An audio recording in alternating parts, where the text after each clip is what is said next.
Friends, मैं सुमित ग्रेवाल। आप सभी का स्वागत है YouTube channel JS by Sumit Grewal में।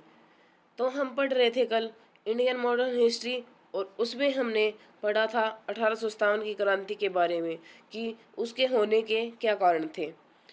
तो आज हम अपनी क्लास शुरू करने से पहले एक बार कल वाला रिवाइज कर लेते हैं। तो हमने पढ़ा था कि अंग्रेज़ों ने भारत पर लगभग 300 से 350 साल तक शासन किया था। उसको हमने 3 फेजेज में पढ़ा था, 1600 से लेकर 1757 ईस्वी तक, 1757 ईस्वी से लेकर 1858 ईस्वी तक, 1858 ईस्वी से लेकर 1947 ईस्वी तक। तो 1600 ईस्वी में हुई थी ईस्ट इंडिया कंपनी की स्थापना, 1757 में हुआ था प्लासी का युद्ध, फिर 1857 की क्रांति के बाद एक अधिनियम आया था भारत सरकार का 1858 का अधिनियम। तो इस अधिनियम से क्या हुआ था, ब्रिटिश ईस्ट इंडिया कंपनी से शासन ब्रिटिश क्राउन के हाथों में चला गया। और फिर हमने इसके कारण पढ़े थे। फर्स्ट कारण था सहायक संधि, वो लेके आए थे लॉर्ड वेल्लेस्ली। और सहायक संधि थी एक जो अंग्रेजी सेना थी वो भारतीय राजा के दरबार में रहती थी और उसका सारा खर्चा भारतीय राजा उठाया करता था। और एक बहुत ही बड़ी जो सेना आ गई थी, क्योंकि उन सभी का खर्चा भारतीय राजा को देना होता था। और जो भारतीय राजा को क्या मिलता था, इसके बदले में सैनिक सहायता मिलती थी। और इससे अंग्रेज़ों को फायदे हो गए थे, क्योंकि जब अंग्रेजी सेना शामिल हो गई तो जो राजा थे उन्होंने भी आपस में युद्ध करना बंद कर दिया था। ठीक है, तो सहायक संधि को सबसे पहले स्वीकार किसने किया था? हैदराबाद के निजाम ने। फिर हमने इसके सामाजिक कारण पढ़े थे। सामाजिक कारण में क्या था, अंग्रेजों ने सती प्रथा पर रोक लगा दी थी 1829 में। और किसने लगाई थी? लॉर्ड विलियम बेंटिक ने। और किसके साथ मिलकर लगाई थी? राजा राम मोहन राय के साथ मिलकर। ठीक है, और फिर एक अधिनियम आया था 1856 में, विधवा पुनर्विवाह अधिनियम। ये लेकर आए थे लॉर्ड कैनिंग, ईश्वर चंद्र विद्यासागर के साथ मिलकर। ठीक है, फिर हमने पढ़ा था लेप्स की नीति। इसका जनक था लॉर्ड डलहौजी। लेप्स की नीति थी कि कोई भी भारतीय राजा जिसकी संतान नहीं थी वो संतान को गोद नहीं ले सकता था, और जो उसके सारे साम्राज्य को अंग्रेजी साम्राज्य में मिला लिया जाता था। और इसके तहत सबसे पहले 17 अवध और झांसी को मिलाया गया। फिर हमने इसके सैनिक कारण पढ़े थे कि उस ऊंचे पदों पर भारतीयों को भर्ती नहीं किया जाता था, यानी छोटे मोटे पद दिए जाते थे। फिर हमने पढ़ा था इसका आर्थिक कारण कि अंग्रेज भारत से कच्चा माल ले जाते थे और ब्रिटेन में प्रोडक्ट बनाकर भारत पर ऊंचे दामों पर बेच देते थे। फिर हमने पढ़ा था इसका राजनीतिक कारण।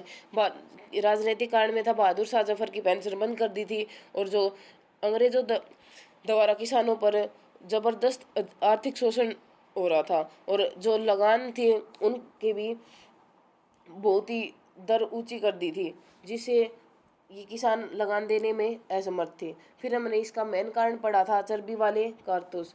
तो ये चर्बी वाले कारतूस इसका मेन कारण था, और जिसमें 1856 में इनफील्ड राइफल नाम की एक बंदूक शामिल की गई थी। उसमें इस राइफल में कारतूस डलता था, और उसको कारतूस को डलने से पहले उसमें उसको मुंह से छीलना पड़ता था, और उस कारतूस पर गाय और सूअर की चर्बी लगी होती थी। तो वो मुंह से छीलते तो उनसे उनका धर्म भ्रष्ट हो रहा था। जो गाय है वो हिंदू के लिए पवित्र थी, और जो सूअर है वो मुस्लिम के लिए अपवित्र थी। इसलिए जो एक मंगल पांडे नाम का एक सिपाही था, उसने इसको चलाने से मना कर दिया। लेकिन अंग्रेजों ने इन पर दबाव डाला कि आपको ये चलानी होगी, लेकिन इसलिए मंगल पांडे ने इसका विद्रोह कर दिया। ठीक है, तो इसे मंगल पांडे ने कैप्टन बाग और उसका मित्र था एक हर्षन, उनको गोली मार दी। तो इसके लिए मंगल पांडे को फांसी दे दी गई, और कब? 8 अप्रैल 1857 को। इसलिए इसका पहला शहीद कौन था? मंगल पांडे। फिर क्रांति की एक निर्धारित तिथि तय की गई थी। कब थी वो? 31 मई 1857। लेकिन क्रांति समय से पहले कब शुरू हो जाती है? 10 मई 1857।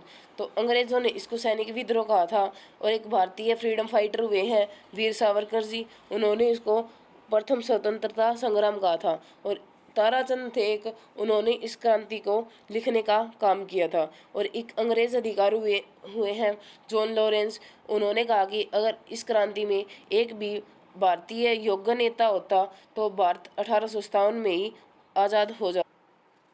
तो ये सब हमने कल पढ़ा था। तो आज हम शुरुआत करते हैं कि जो 1857 की क्रांति का प्रतीक चिन्ह क्या था, कमल का फूल और रोटी। और एक क्रांति की निर्धारित तिथि क्या तय की गई थी, 31 मई 1857। लेकिन क्रांति समय से पहले कब शुरू हो जाती है, 10 मई 1857 को। तो ये क्रांति कहाँ से शुरू होती है, यूपी से। यूपी में एक जगह है, कौन सी, मेरठ।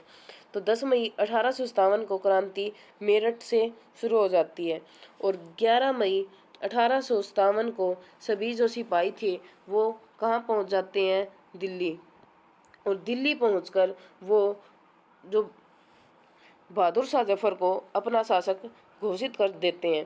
तो जो सिपाही थे वो 11 मई 1857 को दिल्ली पहुंचकर जो बूढ़ा बहादुर शाह जफर थे उनको पूरे भारत का शासक घोषित कर देते हैं।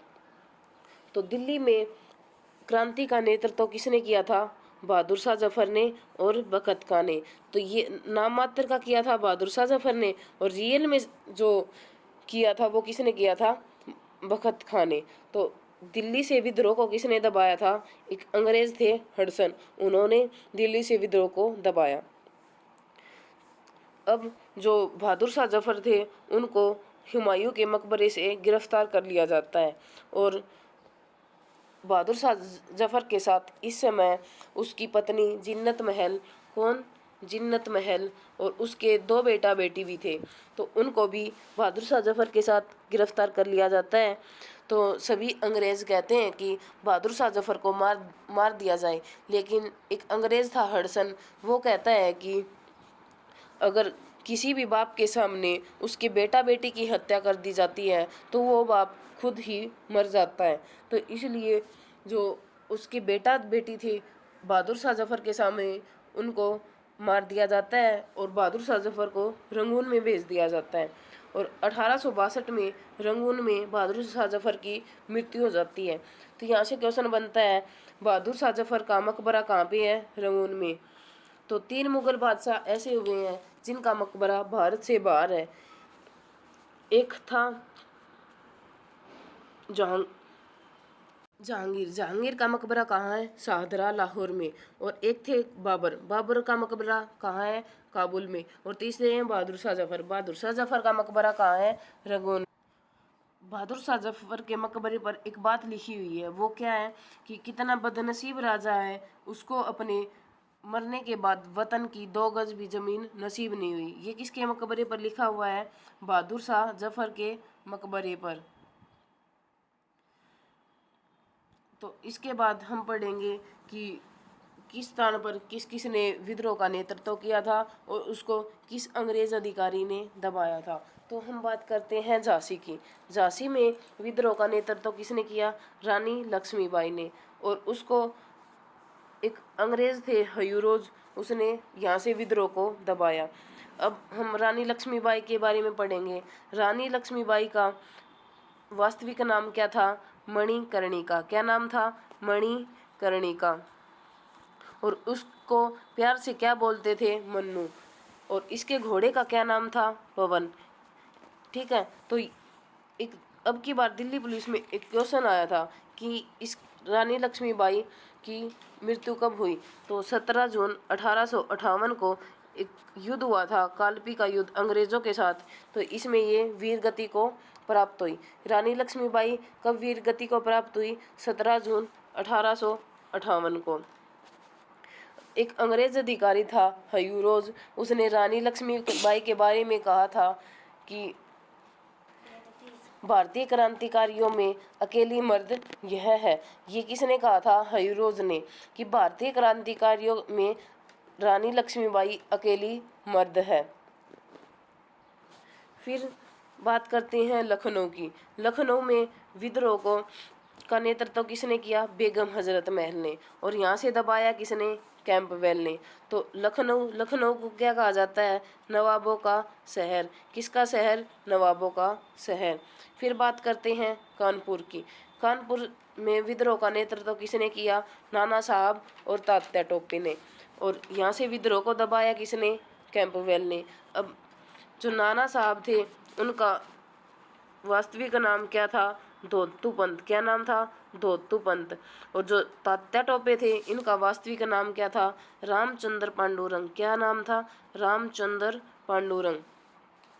ठीक है, फिर बात करते हैं जगदीशपुर बिहार। जगदीशपुर बिहार में नेतृत्व किसने किया था?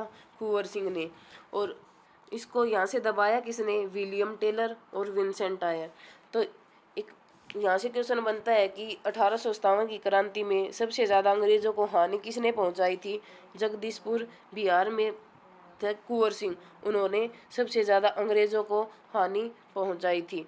फिर हम पढ़ेंगे इलाहाबाद। इलाहाबाद से नेतृत्व किसने किया था? लियाकत अली ने। और वहाँ से विद्रोह को दबाया किसने था? कर्नल नील ने। तो और बरेली से विद्रोह का नेतृत्व किसने किया? खान बहादुर खान ने। और यहाँ से दबाया किसने? हडसन ने। फिर दिल्ली से किसने किया था? बहादुर शाह जफर ने और बखत खान ने। बहादुर शाह जफर तो पूरे भारत का ही कर रहे थे नेतृत्व, और रियल में दिल्ली से किसने किया था? बखत खान ने। यहाँ से विद्रोह को किसने दबाया था? जॉन निकोल्सन ने। इसकी मृत्यु हो गई थी, और इसके बाद में किसने दबाया था? हडसन ने। ठीक है, तो 1857 की क्रांति में सबसे बड़ा अंग्रेजों की तरफ से किसका योगदान रहा है? Campbell, Hugh Rose, Hudson. ठीक है, इन सब का सबसे ज़्यादा योगदान रहा है। अब हम इसके हार के कारण पढ़ेंगे। 1857 की क्रांति के हार के कारण क्या रहे थे? पहला था क्रांति समय से पहले आरंभ हो गई थी, यानी एक तिथि निर्धारित की थी कौन? 31 मई 1857, लेकिन क्रांति 10 मई को शुरू हो गई थी। ये भी एक कारण था। फिर जो क्रांति थी वो अलग अलग स्थान पर अलग अलग समय में आरंभ हो रही थी। जैसे आज लखनऊ में हो रही है, तो वहाँ से अंग्रेज़ों ने विद्रोह को दबाया, और जो अंग्रेज़ वहाँ से फिर दिल्ली चले गए तो दिल्ली वालों को भी दबा दिया। ठीक है, इसलिए यह भी एक कारण था। फिर जो योग्य नेतृत्व का अभाव, यानी योग्य नेतृत्व का अभाव कैसे था? पूरे भारत का नेतृत्व कौन कर रहा था? बहादुर शाह जफर। उसकी एज कब कितनी थी उस टाइम? 82 या 83 साल थी। तो आप सोच सकते हो कि इस उम्र में कैसे भारत का नेतृत्व किया जा सकता है। तो जो और फिर था जो जितने भी पढ़े लिखे भारतीय थे, शिक्षित वर्ग, वो सब किसका साथ दे रहे थे? अंग्रेज़ों का साथ दे रहे थे। जितने भी शिक्षित थे, व्यापारी थे, सब ने अंग्रेज़ों का साथ दिया था, क्योंकि उनको पता था भारत इस समय आज़ाद नहीं हो सकता। तो वो अपनी नौकरी खोने के डर से अंग्रेज़ों का साथ दे रहे थे। और उसके बाद कुछ रियासतें थी, जींद, नाभा, पटियाला, सिंधिया, होलकर, ये सब भी अंग्रेज़ों का साथ दे रहे थे। तो अंग्रेज़ों ने भारतीयों को सिखों से अलग करवा दिया था, क्योंकि उन्होंने कहा, अंग्रेज़ों ने सिखों को कहा कि जो तुम्हारे गुरु थे और 5वें गुरु रहे हैं अर्जुन देव, उसकी हत्या किसने करवा दी थी? जहांगीर ने। और 9वें गुरु रहे हैं तेग बहादुर, उसकी हत्या किसने करवा दी थी? औरंगजेब ने। बोले ये तुम्हारे ही नहीं है, तुम्हारे गुरुओं को इन्होंने मरवाया है। इसलिए ये बोलकर जो सिख कौम थी उसको भारतीयों से अलग करवा दिया, और इसलिए ये सभी रियासतें उस टाइम पंजाब के अंडर में आती थी, और इन्होंने अंग्रेज़ों का साथ दिया था। फिर एक था इनका एक उद्देश्य का न होना, यानी कोई अपने किसान, मान लो किसान थे, वो अपने लगान में जो वृद्धि की थी उसको कम करने के लिए लड़ रहे थे। कोई जो राजा थे वो अपने साम्राज्य में वृद्धि करने के लिए लड़ रहे थे, और जो सभी अपना अपना फ़ायदा देख रहे थे। ठीक है, तो ये सब 1857 की क्रांति विफल होने के कारण थे। तो अब बात करते हैं 1857 की क्रांति होने से क्या परिणाम हुआ था। कि जो इसका परिणाम आया कि जो भारत शासन का 1858 का अधिनियम था, उसके तहत जो ब्रिटिश ईस्ट इंडिया कंपनी शासन कर रही थी वो अब ब्रिटिश क्राउन के हाथों में चला जाता है। और जो ब्रिटेन में महारानी थी, उसने ब्रिटेन ने की महारानी ने क्षेत्रों की सीमा विस्तार नीति को समाप्त कर दिया, और 1858 में ब्रिटिश हुकूमत ने भारत में गवर्नर जनरल के जो नाम था उसको बदलकर क्या कर दिया? भारत का वायसराय नाम दे दिया। 1857 की क्रांति के प्रमुख नेता कौन कौन थे? नाना साहब, रानी लक्ष्मीबाई, तात्या टोपे, कुंवर सिंह, भगत खां, बेगम हजरत महल, खान बहादुर खां और अजीमुल्ला, ये सब थे। और 1857 की क्रांति का प्रथम शहीद कौन था? मंगल पांडे। और अंतिम शहीद कौन था? तात्या टोपे। कौन था? तात्या टोपे। और जो फिर 1857 की क्रांति होने के बाद जो नाना साहब और खान बहादुर खां थे, ये नेपाल चले जाते हैं। और जो राव तुलाराम है वो काबुल चले जाते हैं। और जो बेगम हजरत महल है वो नेपाल चली जाती है। यानी नाना साहब, खान बहादुर खां और बेगम हजरत महल, ये तीनों नेपाल चले जाते हैं। और उसमें नेपाल पर भी अंग्रेजों का ही अधिकार था।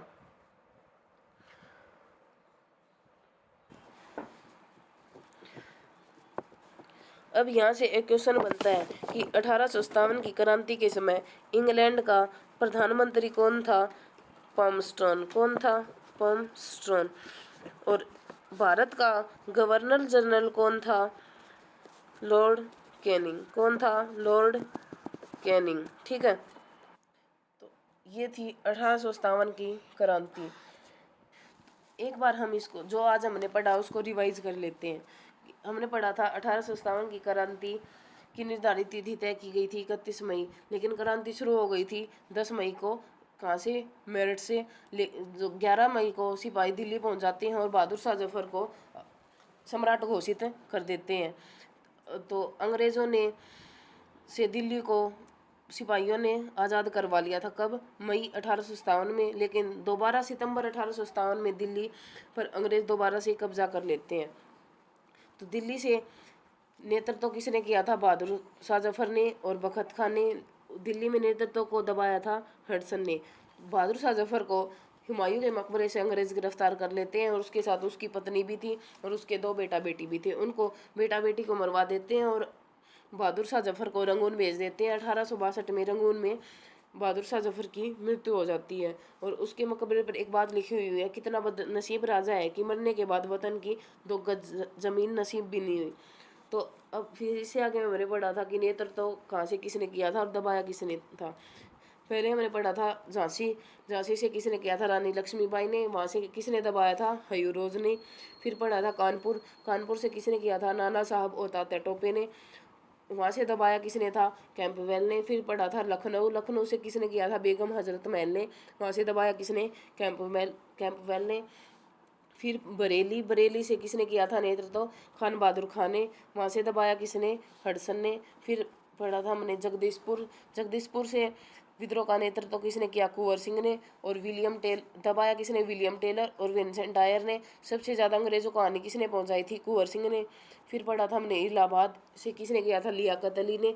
और विद्रोह को दबाया किसने था? कर्नल नील ने। और फिर हमने पढ़ा था दिल्ली। दिल्ली से विद्रोह का नेतृत्व किसने किया था? बहादुर शाह जफर ने और बखत खान ने। और वहाँ से दबाया किसने था? हडसन ने। ठीक है, फिर हमने पढ़ा था 1857 की क्रांति में किस अंग्रेज अधिकारी का सबसे ज़्यादा योगदान था? वो था कैंपबेल, हयूं रोज, हडसन, सबका। फिर हमने इसके हार के कारण पढ़े थे कि क्रांति समय से पहले आरंभ हो गई थी, योग्य नेतृत्व नहीं था। जो भी पढ़े लिखे व्यापारी शिक्षित वर्ग थे उन्होंने अंग्रेजों का साथ दिया था। फिर जो रियासतें थी जींद, नाभा, पटियाला, ये पंजाब के अंडर में आती थी, इन सब ने अंग्रेजों का साथ दिया था। और क्रांति अलग अलग जगह पर अलग अलग समय में आरंभ हुई थी और उन सब का एक उद्देश्य नहीं था। और इस क्रांति का परिणाम क्या निकला था कि जो ईस्ट इंडिया कंपनी से शासन था वो खत्म हो गया था। अब भारत पर शासन कौन कर रहा था? ब्रिटिश में बैठी महारानी कर रही थी। और जो फिर 1857 की क्रांति के बाद जो नाना साहब, खान बहादुर खां और बेगम हजरत महल थी, ये सब नेपाल चले गए थे। और राव तुलाराम ये कहाँ चले गए थे? काबुल चले गए थे। तो बच्चों ये थी 1857 की क्रांति।